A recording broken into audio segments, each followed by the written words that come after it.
Hi friends, చాలా days తర్వాత నేను సోలాపూర్ వెళ్తున్నా భీమవరం నుంచి. మార్నింగ్ 4 AM ఎల్టీటీ ఎక్స్ప్రెస్లో. సో లేట్ అయ్యేటప్పటికి వేరే వాళ్ళు వచ్చేసారు మన సీట్లో. నైట్ 8 PMకి మేము సోలాపూర్ వెళ్ళిపోయాము. నెక్స్ట్ ఆటో తీసుకుని బస్ స్టాండ్కి వెళ్ళిపోయాము. ఇక్కడ టికెట్స్ ప్రైసెస్ అయితే చాలా ఎక్కువ. 70 కిలోమీటర్స్కి 150 తీసుకున్నారు.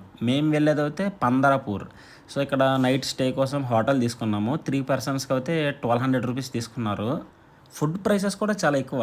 మనం తినలేము కూడా. ఈ ఫుడ్ అయితే మాకు నచ్చలేదు. చాలా ఇబ్బంది పడ్డాం.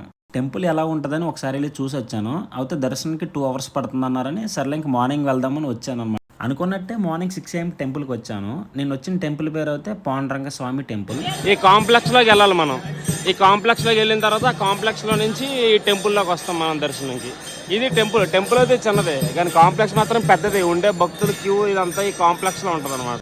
అనుకున్నట్టే 2-3 గంటల దర్శనం అయింది. కానీ అక్కడికి వెళ్ళిన తర్వాత తెలిసింది ఏంటంటే అక్కడ స్పర్శ దర్శనం ఉందని. సో ఆ దర్శనం కోసం వెళ్దామని మేము ట్రై చేస్తే షాక్ అయిపోయాం. వాళ్ళు చెప్తుంటే 1 day పడుతుంది అన్నారు. నేను నమ్మలేదని చెప్పి వెళ్ళిపోతే కాంప్లెక్స్ దాటి ఆటో మీద వెళ్తే సుమారు 7 kilometers అయింది. మేము చూసి ఇంక షాక్ అయిపోయి ఇంక వద్దని చెప్పి ఆగిపోయాం అనమాట. మళ్ళీ ఆటో తీసుకుని టెంపుల్కి వెళ్ళిపోయి ప్రసాదాలు అవి తీసుకుని వచ్చేసాము. ఈ వీడియో చూసిన ప్రతి ఒక్కళ్ళు లైక్ అండ్ సబ్స్క్రైబ్ చేయండి.